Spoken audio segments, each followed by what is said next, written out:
Hey, this is Kellie Asante, and I'm getting the behind the scenes scoop of UforChange's Top Notch Challenge, which is airing March 29th, 7 p.m. Toronto time. We'll get a chance to get to know the contestants and the people behind the show. For this episode, I'm sitting with up-and-coming designer and contestant Lukia Galperine to talk about her journey through Top Notch. So, who's Lukia?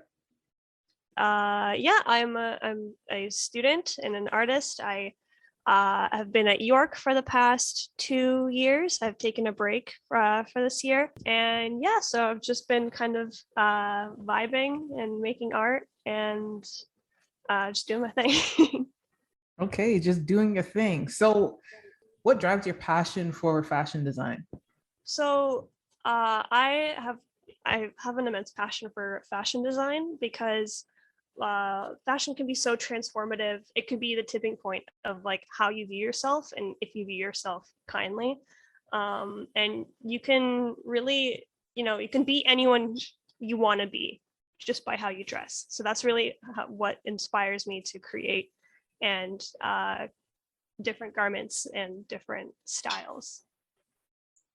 Okay, so as an alumni, what went through your mind when you first heard of the Top Notch Challenge? I graduated from cycle 16, so very, very recently.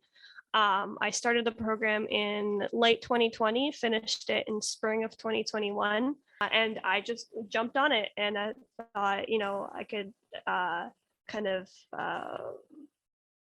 kind of sharpen up my skills even more in terms of fashion.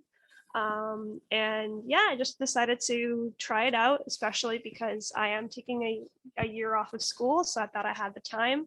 And yeah, the rest is history. So, this year is about sustainability. What was it like sourcing the materials and design for your piece for Top Notch?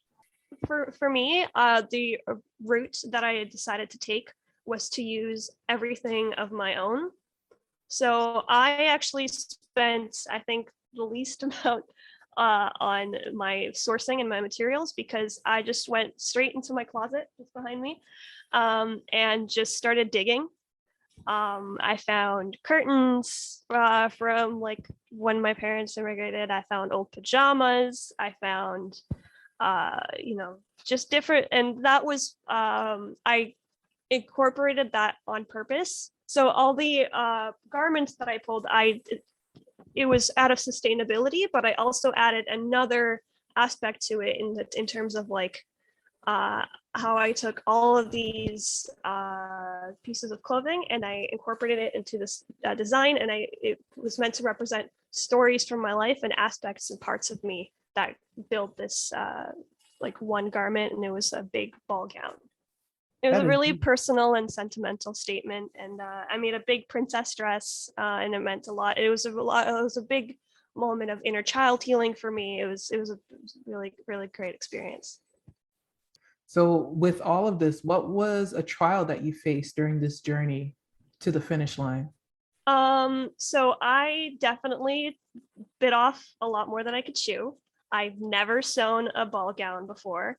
Also, it was kind of difficult to make things work because I just pulled out, everything from the history of my life, tacky Winnie the Pooh, like some yellows. So I tried to make a color scheme, make it work somehow so it wouldn't be just a cacophony of like weird, scrappy clothing. And So that was a challenge. And just I kind of procrastinated through the first few couple of weeks, not gonna lie. And then I realized, oh my God, I have an entire ball gown to sew. And on the big day, like, how were you feeling? It was really exciting. The studio was completely transformed. There were all these lights. It was completely unrecognizable. So it felt really like real, and I was like, oh my God, I'm actually like part of a cool show with celebrity guests and celebrity like there was a celebrity show host, and it was yeah, it was crazy. Did you have a pinch me moment? Yeah, I did. When the runway started, and I came out in my dress in front of like these 4 judges, and there was the music playing, and I had several cameras on me, and I'm like, yeah, it was unreal. I'd never experienced anything like that. Okay, and what was your biggest takeaway from the challenge?